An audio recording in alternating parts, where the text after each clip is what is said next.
افغانستان میں طالبان حکومت کے خاتمے کے 8 سال بعد کابل میں نیشنل انسٹیٹیوٹ آف میوزک کا قیام ہوا اور پھر یہاں دوبارہ موسیقی سکھائی جانے لگی۔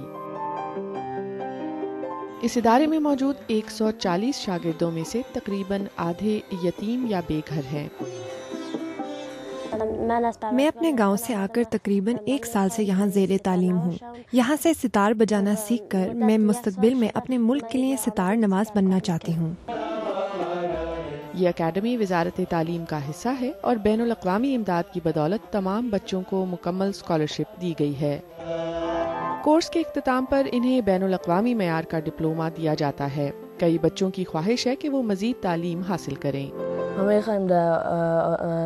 میں موسیقی کے شعبے میں ڈاکٹریٹ کی ڈگری حاصل کر کے مستقبل میں ایک مشہور موسیقار بننا چاہتا ہوں۔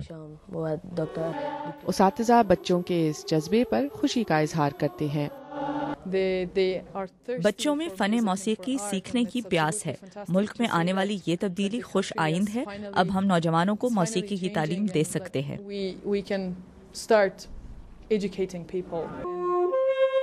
یہاں بچوں کو افغانستان کی روایتی موسیقی کے ساتھ ساتھ مغربی کلاسیکی موسیقی بھی سکھائی جاتی ہے، لیکن اکیڈمی کے ڈائریکٹر کہتے ہیں کہ ملک میں موسیقی کو ماضی کے مقام تک پہنچانے میں وقت لگے گا۔ دہائیوں پر محیط جنگ نے فن موسیقی پر بہت منفی اثرات چھوڑے ہیں۔ ملک میں اس فن پر پابندی تھی۔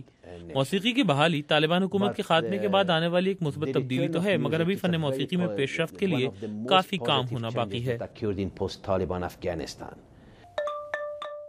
سرمست کو امید ہے کہ اس اکیڈمی کی طرز پر ملک میں مزید موسیقی کے اسکول قائم ہوں گے تاکہ ان کے شاگرد آنے والی نسلوں کو بھی یہ تربیت دے سکیں۔